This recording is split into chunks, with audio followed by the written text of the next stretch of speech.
అందరికీ నమస్కారం.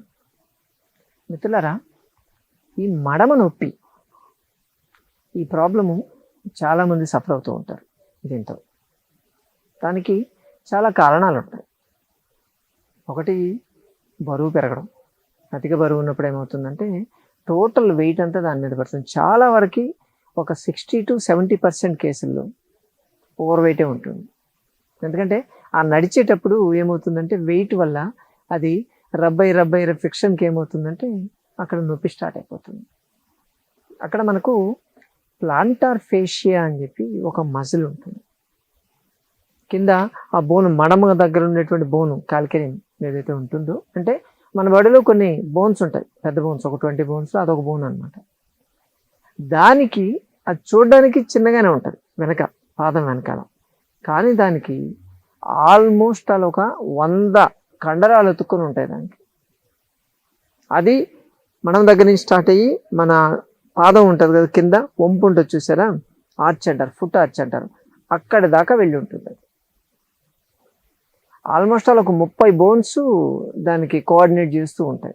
సింపుల్గానే ఉంటుంది కానీ చాలా కాంప్లికేటెడ్ ఉంటుంది. అందుకని దాన్ని ఎప్పుడు కొంచెం జాగ్రత్తగానే చూసుకుంటూ ఉండాలి. లేకపోతే అది ఎక్కువ స్ట్రెయిన్ అయిపోతూ ఉంటుంది. ఆ మజిల్ అనేది, ప్లాంటార్ ఫేషియా ఎక్కువ మనకు స్ట్రెయిన్ అయిపోతే ఏంటంటే పెయిన్ వస్తూ ఉంటుంది. యూజువల్గా బరువు లేదని ఎత్తామనుకోండి, మనం ఇలా ముందు వేళ్ల మీద లేచినప్పుడు అది స్ట్రెచ్ అవుతుంది. దానికి అగ్నెస్ట్గా పనిచేసే మజిల్స్ మళ్ళీ స్ట్రెచ్ అవుతాయి. దీనివల్ల సివియర్ పెయిన్ అనేది వస్తూ ఉంటుంది. అలాగే ఆ బోన్, కాల్కేనియం బోన్ మనం ఏదైతే అన్నామో, ఈ ఫ్రిక్షన్ వల్ల ఏమవుతుందంటే ఇలా స్పైక్ లాగా వస్తుంది, ముళ్ళులాగా ఒక బోన్ గ్రోత్ లాగా కనిపిస్తుంది. యాక్చువల్గా అందరూ బోన్ పెరిగిందంటారు, దాన్ని బోన్ పెరగడం కాదు, దాని ముందు ఉన్నటువంటి బోన్ అరిగిపోతుంది. అరిగిపోవడం వల్ల ఆ గ్యాప్లో అది స్పైక్ లాగా ఇలా కనిపిస్తుంది. అంటే ఈ హీల్ పెయిన్ ఉన్నప్పుడు ఎక్స్రే తీస్తే అది కనిపిస్తుంది, ఇలా స్పైక్ లాగా వచ్చి ఉంటుంది. కాల్కేనియల్ స్పర్ అంటారు దాన్ని. కాలు అసలు నేల మీద పెట్టి నడవాలంటే సివియర్, ప్రాణం పోద్ది. నిజం చెప్పాలంటే ఊహించుకోండి, మీ కాల్లో ముళ్ళు ఉంది, సూది లాంటిది ఉంది, ఇటు ఉంది, పైకి ఉంది, మీరు అరుగు పెడితే ఏమవుతుంది, గుచ్చుకోదా? సేమ్ జరుగుతూ ఉంటుంది. మీకు ఆ కింద ఉన్నటువంటి ఆ ఫేషియా మజిల్స్ ఈ ముళ్ళు గుచ్చుతూ ఉంటుంది, విలవిల్లాడిపోతారు పెయిన్తో. అలాగే ఆ ఉన్నటువంటి ఆ మజిల్ కూడా స్వెల్ వస్తుంది. ఆ పెయిన్తో ఏమవుతుందంటే అక్కడికి బ్లడ్ సర్క్యులేషన్ ఎక్కువ అయ్యి కొంచెం వాటర్ చావడం, స్వెల్లింగ్ రావడము, పెయిన్ రావడము, రెడ్నెస్ రావడము, హీట్ ఉండడము, ఇవన్నీ ఇన్ఫ్లమేటరీ సిమ్టమ్స్ అంటాం. ఇటువంటివన్నీ తయారయ్యేసరికి సివియర్ పెయిన్ ఉంటుంది. ఇటువంటి వాళ్ళు మెయిన్ రాకుండా ముందే ప్రివెంట్ చేసుకోవాలి అని చెప్తాం. అంటే బరువు పెరగకుండా ఉండడం ఒకటి, కాల్షియం తగ్గకుండా చూసుకోవడం, అలాగే రెగ్యులర్గా ఎక్సర్సైజ్ చేస్తూ ఉండడం. ఇటువంటిది చాలా చాలా ఇంపార్టెంట్. అలాగే వచ్చిన తర్వాత కాస్త మెత్తగా ఉండేటువంటి చెప్పులు వాడాలి. సాఫ్ట్ చెప్పులు ఉండాలి, చాలా సాఫ్ట్. దీనికోసం మళ్ళీ బయట దొరుకుతుంటాయి కానీ అది కొంచెం కాస్ట్లీ ఉంటాయి. మేమేం చెప్తామంటే ఈ క్యాన్వాస్ షూ లాంటివి ఉంటాయి. జెంట్స్ అయితే మామూలు షూస్ వేసుకోవచ్చు, లేడీస్ అయితే క్యాన్వాస్ షూస్ వేసుకొని దాని లోపల మామూలు స్పాంజ్ దొరుకుతుంది మనకు. ఆ స్పాంజ్ని ముక్క కట్ చేసి కింద పెట్టేసుకుని దాని మీద నడిస్తే చాలా కంఫర్ట్ ఉంటుంది. అసలు అరిగిపోతే ఇంకో ముక్క పెట్టుకుందాం మనం, అదంత రూపాయి కూడా కాదు నిజం చెప్పాలంటే. ఇలా దాన్ని మేనేజ్ చేయాలి. హీల్ దగ్గర ఎక్కువ కుషనింగ్ ఉండేటట్టు చూడాలి. మీరు నడిచేటప్పుడు ఎటువంటి జర్కలు రావద్దు, దాని మీద ప్రెషర్ పడకుండా చూసుకోవాలి. ఏమైనా మామూలు షూస్ ఉంటే షూస్లో పెట్టేసుకోవచ్చు జెంట్స్ అయితే. ఇలా చేయడం వల్ల కొంత మేనేజ్ చేయొచ్చు దాన్ని. అలాగే హాట్ ఫుడ్ బాత్ అంటాం.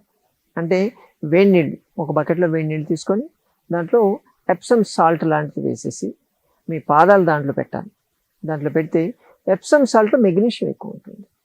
అదేం చేస్తుందంటే ఇన్ఫ్లమేటరీ సిమ్టమ్, యాంటీ ఇన్ఫ్లమేటరీ లాగా పనిచేస్తుంది. ఈ స్వెల్లింగ్ అదంతా తగ్గించడము, వాపు తగ్గించడం ఇటువంటి చేస్తుంది. కాబట్టి రిలీఫ్ ఉంటుంది. పొద్దున సాయంత్రం చేయొచ్చు. ఇంకొకటి ఉప్పు, ఈ కల్లుప్పు అంటారు చూసారా, దొడ్డుప్పు అంటారు దాన్ని తీసుకొని ఒక బట్టలో మూట కట్టేసి పెంక వేడి చేసి దాని మీద అద్ది ఇక్కడ కాపడం పెడుతూ ఉండాలి. అటువంటిది చేయడం వల్ల మేనేజ్ చేసుకోవచ్చు. ఇంకా బెటర్ ఏంటంటే మీకు జిల్లేడు పూలు దొరుకుతాయి. అవి ఏమైనా పర్లేదు, తెల్ల జిల్లేడు కావచ్చు లేదా నీలి జిల్లేడు, ఏదైనా సరే పూలు, జిల్లేడు పూలు మీకు దొరికితే వాటిని కొంచెం జాగ్రత్తగా తుంచండి. ఎందుకంటే పాలు అనేవి కొంచెం డేంజర్. పొరపాటున మీరు కంట్లో పెట్టుకున్నా ఏదైనా చేస్తే కొంచెం విషంలాగా పనిచేస్తాయి అవి. అందుకని జిల్లేడు పూలు తుంచేస్తే కాసేపు ఒక 2 minutesలో ఆ పాలన్నీ పోతాయి, మళ్ళీ నార్మల్ అయిపోతాయి. జిల్లేడు పూలు తీసుకొని దానికి పసుపు, మంచి పసుపు, అంటే మనం పసుపు గురించి చెప్పేది కొమ్ములు తెచ్చుకొని పౌడర్ చేసుకోమంటాం కదా, అటువంటి పసుపు పొడి దానికి కలిపి 2 కలిపి నూరాలి. నూరి పేస్ట్ లాగా చేసుకోండి. ఆ పేస్ట్ని పొద్దున సాయంత్రము మీకు హీల్ దగ్గర ఎక్కడైతే నొప్పి అనిపిస్తుందో అక్కడ పెట్టాలి.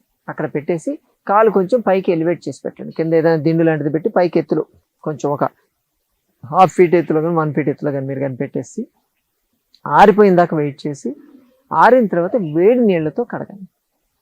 ఇలా చేయడం వల్ల కూడా మీకు ఆ మడమ నొప్పి అనేది తగ్గుతూ ఉంటుంది. గ్రాడ్యువల్గా మెయింటైన్ చేయాలి. ఎంతకాలం మెయింటైన్ చేయగలిగితే అంతకాలం.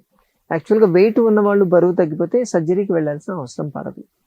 కాల్షియం తక్కువ ఉంటే కాల్షియం పెంచుకోవడం, దీన్ని చేసుకోవడం, ఇలా చేస్తుంటే మెయింటైన్ చేసిన రోజులు మెయింటైన్ చేయొచ్చు.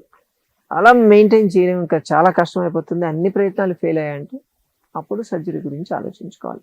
చాలా వరకు మీరు స్ట్రిక్ట్గా మెయింటైన్ చేస్తే సర్జరీ దాకా వెళ్ళాల్సిన అవసరం అయితే పడదు. రిజల్ట్స్ అయితే ఉంటాయి. సరేనా మిత్రులారా? చేస్తారు కదా, ఏ ఏజ్ వాళ్ళైనా చేసుకోవచ్చు. అలాగే ప్రతి సోమవారం, బుధవారం, శుక్రవారం, శనివారం ఈ 4 రోజుల్లో హైదరాబాద్, మొయినాబాద్ జేబీఐటీ కాలేజ్ దగ్గర ఉన్న సంజీవని ప్రకృతి ఆశ్రమాన్ని మీరు రాగలిగితే మీకున్నటువంటి ఆరోగ్య సమస్య గురించి స్వయంగా చర్చించి పరిష్కార మార్గాలు, చికిత్స విధానాలు తెలుసుకోవచ్చు. మరో వీడితో మళ్ళీ కలుసుకుందాం. నమస్తే.